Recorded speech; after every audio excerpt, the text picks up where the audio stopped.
It's December 9th, 2021, and this is my third reaction to the Jussie Smollett trial for this time of the year. I did lots of videos. My YouTube channel got taken down because of my position on the virus and Joe Biden touching children. So I'm not allowed to talk about that anymore. Message me privately if you want to hear more. But yeah, there's a lot of things that you aren't being told is the general theme of this channel. So Jussie Smollett has been found guilty of 5 out of 6 counts. Now, you might want to know what's the count that he didn't get found guilty of. That is disorderly conduct. He has been found guilty of lying to the police 5 times, but juries are made of fallible human beings. Sometimes they make mistakes. I am personally not convinced that Jussie Smollett fabricated the attack against him. There's all these people coming out now taunting me on YouTube like, guess you were wrong. And I'm like, you made up your opinion after the verdict came out. That's very easy to do. It's very lazy to do that. I was out here looking at the physical evidence, trying to make presentations about it almost 3 years ago. I made up my mind about this a long time ago. And you know what? Like I was saying in the last video, they haven't proven that the fight didn't happen. And CBS Chicago, I just heard a woman, and I didn't catch her name, a woman reporter said, it sounds like the jury believes that the fight did happen. Which doesn't, to be fair, it doesn't point either way. The fact that the fight happened, even if the jury acknowledges it, it doesn't necessarily point to that it wasn't fabricated or that it was fabricated. It could still be a concocted attack, even if the attack did happen. But that's the thing. The jury is believing that the fight did happen, even without seeing video evidence of it. Which means there's a slight disagreement in the heads of the jury versus the heads of the people who are out there commenting on YouTube that they think the fight didn't happen. Like I said, whether the fight happened, Smollett's guilt or innocence doesn't hinge on whether the fight happened. But it's just like I'm trying to line these things up. Like, look, the jury believes that the fight happened, even though there's no physical evidence, even though there's no video evidence of it. There was a bottle found, I think broken, a small bottle found broken at the scene. That was like the lone piece of physical evidence that was left there. And I didn't even get to that in the video because, like, it never comes up. Probably because no one ever fucking talks about the physical evidence. So how are they ever going to notice that there's a 5th piece of physical evidence after that bleach and that rope, that there's a broken bottle left on the ground? People are just saying, oh, if they robbed him, why didn't they take his food? It's like, can you stop talking about the food? It's just so stupid. So I think he is going to get released before his 3 years or whatever. He hasn't been sentenced yet. So I think he's going to get out before that sentence is up, however long it is, because I think people are going to realize what I've been saying about the Chicago police. Like, there's this thing called the Bughouse Square debates, where it's a debating contest. And one guy who came to the Chicago Bughouse debates, he did a little presentation, a 5 or 10 minute presentation, about how the Chicago prosecutors get paid every time they convict someone because it pays money to put people in jail. That's why you hear about, like, courts in Pennsylvania or whatever, where a judge is selling juvenile offenders to for-profit prisons and shit. It's a problem in more than just one state. And Chicago's corrupt. So now that Chicago has convicted Jussie Smollett without any evidence of his wrongdoing, now you see just how fair Chicago's system is to black people. Now you can see how much it cuddles all black people, right? So this is stupid. He'll be let out. He will have throngs of supporters. They will grow and grow the longer he spends in prison. And you'll all see that, yeah, white privilege and racism don't affect every single aspect of our legal system, but they affect a lot of them. That's all I'm saying. Juries are made up of 12 fallible people, and it's possible for slick, big city lawyers and intimidating cops and prosecutors and judges who all drink and play golf with each other, including with those same defense lawyers very often. Probably not in this case, but more often in the suburbs.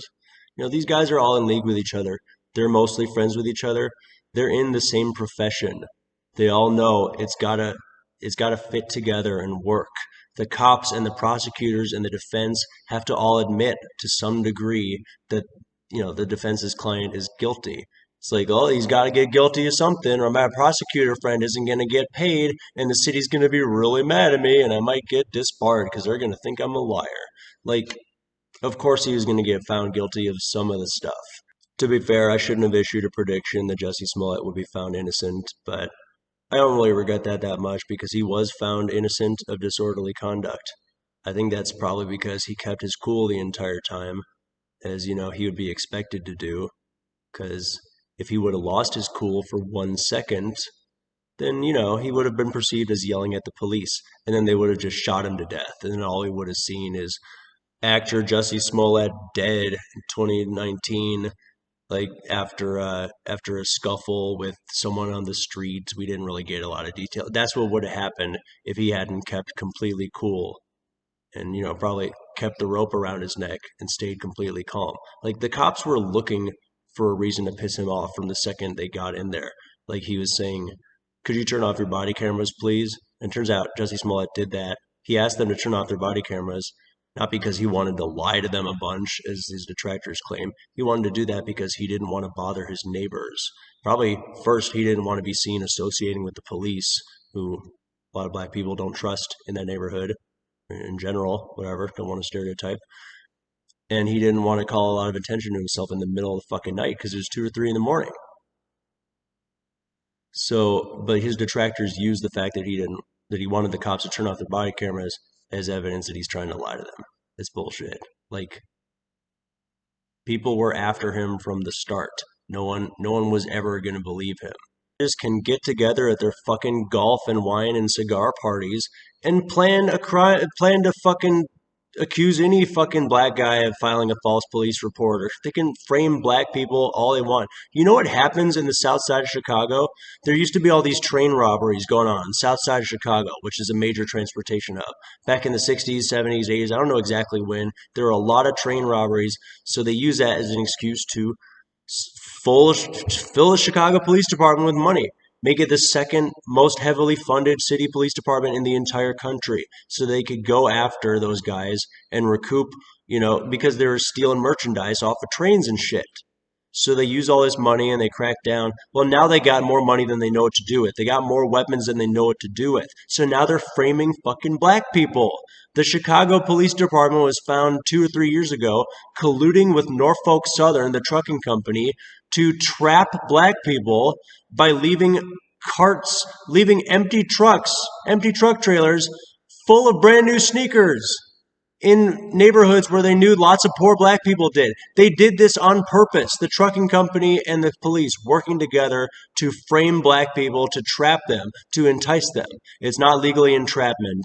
And theoretically, it's just,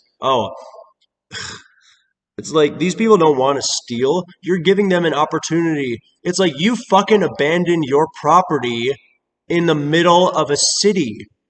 You have no right to expect that to be there when you come back and check on it again. It doesn't matter that they stole it. It doesn't matter that it's illegal. You're hunting human beings. Now you have a little more idea of what it's like to be in a minority in this country. Black people hunted so they can be put in prison.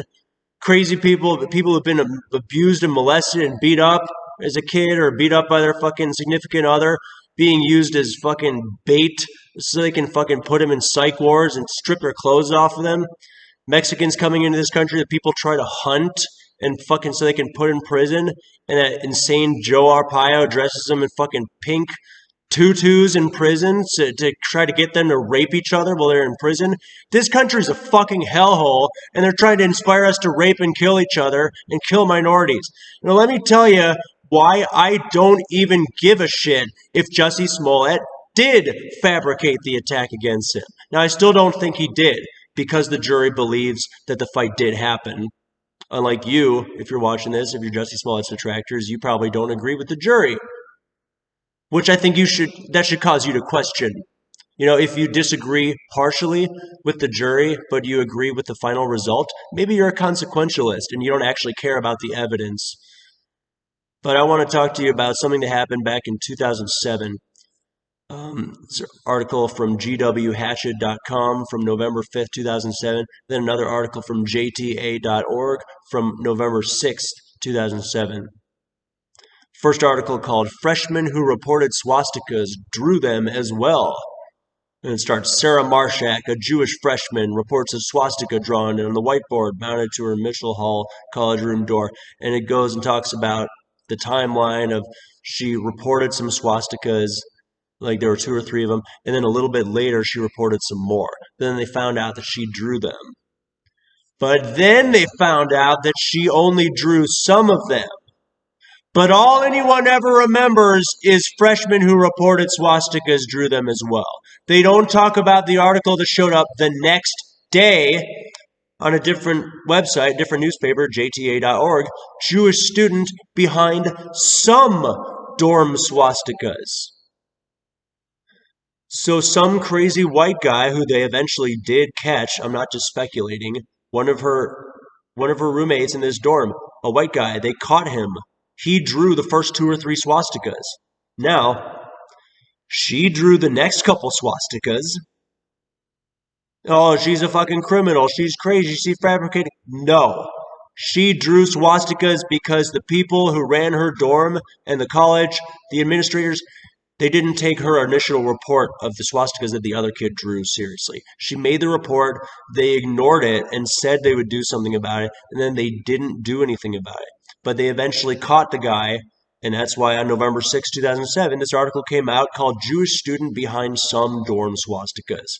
But all anyone ever remembers is that it was a fabricated attack. So since 2007, this one story that no one ever finished reading, where they found out that she didn't fabricate the attack. She fabricated additional evidence after she was originally targeted as, for anti-Semitic hate crime. She was the legit victim of an anti-Semitic hate crime at the time that 2 or 3 swastikas were drawn on her door. But after that, she couldn't get enough attention. She couldn't convince people that she was in danger because someone knew she was Jewish, walked up to her fucking college room door, probably lives in her building, drew a swastika right on her fucking door. Several swastikas. But no, we don't want to talk about that. So since 2007, people think that every minority is just faking a hate crime against each other. Anytime some minority says they've been a victim of a hate crime, they must be fabricating it. Well, could you fucking blame them? You remember the name Sarah Marshak from November 5th, 2007, right? Everyone knows that name, right? No, of course not. No one remembers her. They just remember that some Jewish woman fabricated an attack against her. And that's all people are going to remember about Jussie Smollett. They don't care about the physical evidence. They don't care how many swastikas were drawn at what time or what day on Sarah Marshak's door. They don't care about the rope or the bleach or the red hats. They think it's fucking MAGA hats. They didn't buy MAGA hats. There's no video of them buying MAGA hats. The shopkeep said that they didn't have them. Shut the fuck up. Jussie Smollett will be let out before his sentence is up. You remember that ransom note that Jussie Smollett received a few days before the attack? The one with cut-out magazine letters that matched the magazines with cut-out spaces that were found in the Osundaira brothers' apartment? You know, the ransom note that the cops said Jussie Smollett made. So the cops think Jussie Smollett made this letter with ransom notes and sent it to himself. And that explains why it's got this fucked up writing like he just learned English like he's an immigrant from Africa or Nigeria or something. The Osundaira brothers wrote that letter. The evidence corresponding to it was found in their house, just like the bleach was found in their house. How about this? For a second, I'll give it to you. Let's say Jussie Smollett did fabricate the attack. Let's see how much that makes sense. Does that make sense? Like, does that line up with everything else? Well, no, it doesn't, because he already had $1,000 a year. There's no evidence he was trying to get, more money. He couldn't afford an attack to his face. He couldn't afford damage to his face because he's on the camera all the time. It doesn't really make sense. But if he did fabricate the attack, then let me ask you this. Could you blame him? Do you remember in 2020? Now, this is the year after the Jussie Smollett fight that the jury thinks did happen, by the way. In 2020, there were a rash of protests, and there were nooses found hanging in Central Park and in multiple other places across the country, and it was just kind of ignored. So don't you think that maybe if a minority person fabricates an attack or a fake hate crime against themselves or someone else of their own race, don't you think maybe they're doing that because sometimes, at least, previous racial hate crimes happened to them and they didn't get enough attention for it and they're still worried about their safety? Like Sarah Marshak did when she drew additional swastikas over the original 2 or 3 that some white kid drew on her door? So think about it. If Jussie Smollett didn't make that ransom note, which is what the cops think happened, if as I say is correct, and Jussie Smollett, that it was probably the Osundairo brothers who sent that ransom note with the cutout magazine letters, if they sent it and Jussie Smollett talked to his studio about it but tried to make it not a big deal, then, is it possible that he was worried that they didn't make it into enough of a big deal? Because, I don't know whether it's just it's probably his hesitancy to talk to the police to which we could attribute this hesitancy to come forward. And, or maybe it's just modesty. He doesn't want to make a big deal. And maybe not making a big deal about the ransom letter, came back to bite him in the ass after he got attacked. Or he did plan the whole thing and did plan the letter. Or he planned the fight but didn't plan the letter, but the letter wasn't taken seriously by police, causing him to feel like he had to fabricate the attack. Now, I hope you recognize that I'm acknowledging there's at least 3 distinct possibilities there. These articles are called, "I think Jussie Smollett will be found not guilty." Obviously, the jury feels a different way. That doesn't mean I'm wrong. It just means that that's how the jury decided.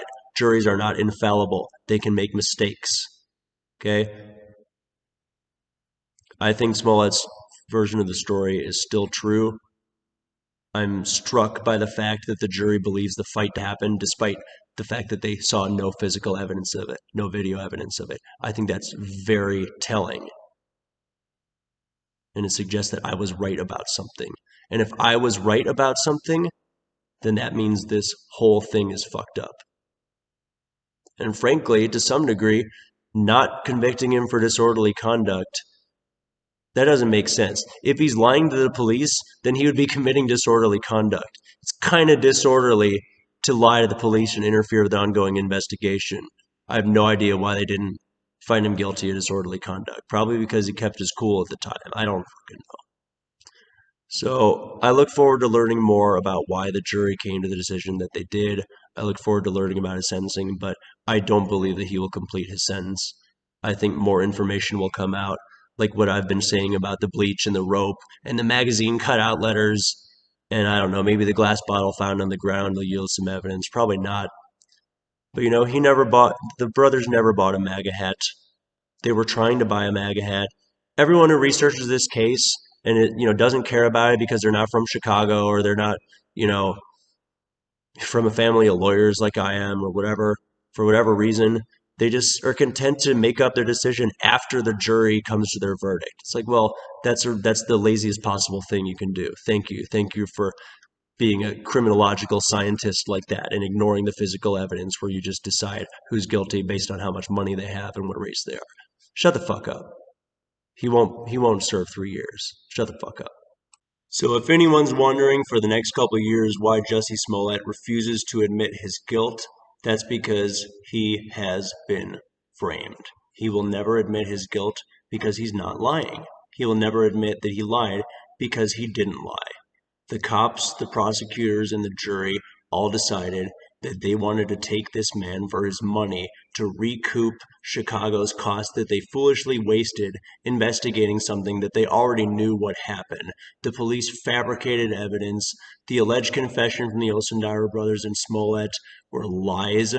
But if you grant the police that they're correct, if you even agree with the police, it still creates some questions like, okay, so if the Osundaira brothers did confess to attacking Jussie Smollett, but you're still saying that Jussie Smollett paid them to attack him, then an attack still happened. So what? It's okay to attack someone just because they pay you now? So you're allowed to assault someone on the street just because they pay you? You know, if Jussie Smollett is found guilty of fabricating an attack, then the Osundaira brothers should be found guilty of carrying out the attack because they hurt a fucking person in the street, right? Oh, and if you agree with that, by the way, now you believe in the fight happening. Now you believe it happened. You didn't believe that a minute ago.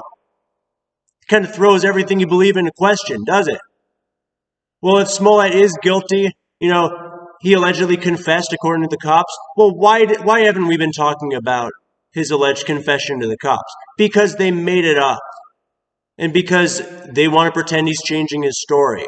So they fabricate a false confession. Oh, he confessed. Well, now he didn't confess.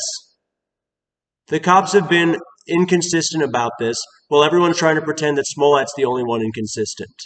That's not what's going on. He will never admit his guilt. He will never admit he lied because he didn't lie, and he's not guilty.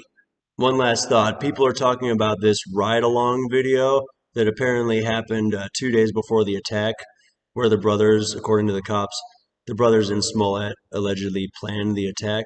Or I think maybe one of the brothers might have not been there. But think about this. This is supposed to be where all the smoke is coming from. This is supposed to be the ground zero that proves everything, that proves that they fabricated the attack. Well, how much have you seen of this ride along? This trip where Smollett and the Osundaira brothers were together and planned the attack? Have you seen, 2 pictures of it? So you look at these pictures and say, oh, I can practically hear the conversation in my head. I can just imagine Smollett commissioning the attack and saying, do this to me, do that to me. There's no actual proof that any of that ever happened. All we have is a couple of photographs. There's no video, you know? Here, let me look it up right now. Is there actual video? Oops, paywalls. Okay, can't find anything about it. There's no video. Ride along, planned attack. Oops, can't find anything about it. It's almost like there's no evidence that there's any video or photographs that prove that they did this dry run. Okay, fine. New York Times, jury sees a video of Jussie Smollett in dry run a day before alleged hate attack. And they're doing what in this video? What exactly that proves that they fabricated the attack? Nothing in this article tells us anything about what's in that video. The jury, the only people who have seen that video. Have you seen that video? No. Now, I haven't seen it either, but neither have you. Only the jury has seen that video. We don't know if there's audio to that video. We don't know how much the jury can figure out based on that video. The video's not online. We don't know much about this supposed ride-along where they planned it. That suggests that maybe it didn't fucking happen. Maybe wait and find some evidence that something happens before you've decided that you haven't seen something on video. Now, you could say maybe I did that by deciding that I think the fight happened without seeing video of it because no video exists. But it didn't really stop the jury from believing that the fight happened, did it? Suck it.